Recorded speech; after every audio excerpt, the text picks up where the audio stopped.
Panjagutta rash driving case కీలక మలుపు తిరుగుతోంది. బోధాన్ మాజీ ఎమ్మెల్యే కుమారుడు సోహెల్ అలియాస్ రహీల్ ను ప్రధాన నిందితుడిగా పోలీసులు చేర్చారు. అబ్దుల్ ఆసిఫ్ రిమాండ్ రిపోర్టులో కీలక అంశాలను ప్రస్తావించారు. ర్యాష్ డ్రైవింగ్ చేసి బారికేడ్స్ ఢీకొట్టింది మాజీ ఎమ్మెల్యే తనయుడేనని తేల్చారు. కేసు నుంచి తప్పించుకునేందుకే ఇంట్లో డ్రైవర్ను లొంగిపోవాల్సిందిగా అతను ఆదేశించినట్లు సమాచారం అందుతోంది.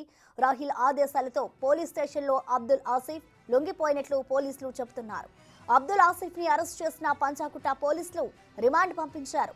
పంజాగుట్ట వద్ద ప్రమాదం జరగగానే మరొక కార్ తెప్పించుకొని మాజీ ఎమ్మెల్యే తనయుడు పారిపోయినట్లు సమాచారం. 17 సెక్షన్ల కింద అతనిపై కేసు నమోదు చేశారు.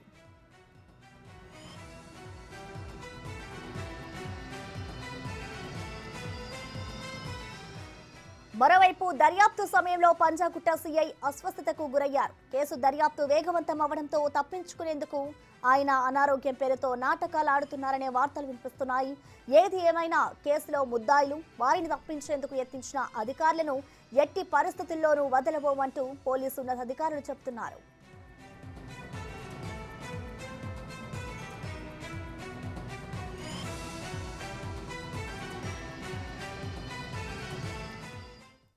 ఈ ఘటనకు సంబంధించి మరింత సమాచారాన్ని మా ప్రతినిధి రానా అందిస్తారు. రానా, చెప్పండి, నిన్న జరిగిన పంజాగుట్ట ర్యాష్ డ్రైవింగ్ కేసు ఏదైతే ఉందో ఇది ఒక కీలక మలుపు తిరుగుతోంది. సో దీనిపై నిందితుడిని కూడా తప్పించేందుకు ఉన్నతాధికారులు కూడా ప్రయత్నిస్తున్నట్లుగా తెలుస్తోంది. మరి వారిపై ఎటువంటి చర్యలు తీసుకోబోతున్నారు? అసలు వాస్తవంగా ఏం జరిగింది రానా? బోధన్ మాజీ ఎమ్మెల్యే ఏదైతే షహీల్ కుమారుడు అయితే సోహెల్ అలియాస్ రహీల్ అతను ప్రధాన నిందితుడిగా పోలీసులు ఎట్టకేలకు చేర్చారు. ఎందుకంటే ఈ సంఘటన జరిగిన తర్వాత అతను ఆ క్యాంప్ ఆఫీస్ దగ్గర ఉన్నటువంటి డివైడర్స్ ని కొట్టిన తర్వాత ర్యాష్ డ్రైవింగ్ చేసి అప్పటికే పోలీసులు పట్టుబడ్డాడు. అయితే పోలీసులు మేనేజ్ చేసి అక్కడి నుంచి అతను తప్పించుకున్నాడు. అతని ప్లేస్ లో ఎవరైతే అతను డ్రైవర్ గా పనిచేసినటువంటి వ్యక్తి ఎవరైతే ఉన్నారో ఆ వ్యక్తిని అబ్దుల్ ఆసిఫ్ ని అక్కడ లొంగిపోమనేసి కూడా ఆయన ఆదేశించడం జరిగింది. వెంటనే అక్కడికి వచ్చినటువంటి అబ్దుల్ ఆసిఫ్ నేనే ఈ యొక్క యాక్షన్ చేశారంటూ కూడా ఆయన ఒప్పుకోవడం జరిగింది. అయితే పోలీసులు అప్పుడు విధుల్లో ఉన్నటువంటి సిఐ గానీ అలాగే హోంగార్డ్స్ కానీ వీళ్ళందరూ పాత్ర అనేది కూడా చాలా కీలకంగా మారింది.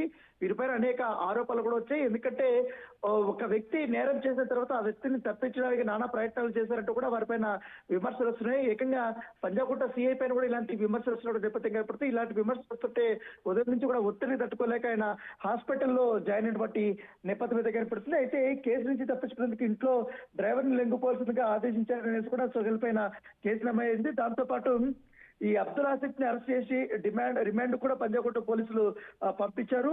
అర్ధరాత్రి సమయంలో అత్యంత వేగంగా వచ్చి ట్రాఫిక్ బ్యారికేడ్స్ ని ఢీకొట్టాడనేసి కూడా ఈ సోహెల్ పైన కేసు నమోదైంది. ఇది స్పష్టంగా సీసీ కెమెరాల్లో రికార్డ్ అయినటువంటి నేపథ్యం కనపడుతుంది. దాంతో పాటు ఆ రోజు ఆ కారులో BMW కారులో ఇద్దరు అబ్బాయిలతో కలిసి అర్ధరాత్రి సమయంలో లాంగ్ డ్రైవ్ కూడా వీరు బయలుదేరారు. వారు వెళ్ళినటువంటి వేగానికి అక్కడ గుద్దినటువంటి ఫోర్స్ కి అక్కడ వారికి ఎయిర్ బ్యాగ్స్ ఓపెన్ కాకపోయినట్టు అక్కడ చాలా ప్రాణ నష్టం జరిగేది. సమయంలో వారికి ఎయిర్ బ్యాగ్స్ ఓపెన్ అవ్వడం వల్ల వారు ప్రాణాలతో చాలా బతికినటువంటి నేపథ్యం కనపడుతుంది. దీంతో ఈ పంజాగుట్ట వద్ద ప్రమాదం జరగానే ఒక్కసారిగా కూడా మరొక కారుని తెప్పించుకున్నాడు సోహెల్. కారుని తెప్పించుకొని అక్కడి నుంచి పోలీసుల సహాయంతో వెళ్ళిపోయారనేసి కూడా అక్కడ కొంతమంది చెప్తున్న నేపథ్యం కనపడుతుంది. దీనిపైన ఉన్నతాధికారులు చాలా సీరియస్ అయ్యారు. ఇటు డీసీపీ గానీ ఏసీపీ గానీ వీళ్ళందరూ కూడా సిఐ పాత్ర పైన కానీ అలాగే హోంగార్డు యొక్క పాత్ర పైన కూడా అనేక అనుమానాలు వచ్చిన నేపథ్యంలో వారిపైన విచారణ కూడా చేస్తుంటే నేపథ్యం అయితే కనపడుతుంది. ఇప్పటికైతే ఈ పారిపోయినటువంటి సోహెల్ కోసం పంజాగుట్ట పోలీసులు పలు బృందాలుగా ఏర్పడి ఏదైతే ఎయిర్పోర్ట్ల దగ్గర వద్ద అన్ని చోట్ల కూడా ఎత్తుతున్నారు. ఇప్పటికే 17 సెక్షన్ల కింద సోహెల్ పై కేసు నమోదు చేశారు పోలీసులు. Right, thank you Rana.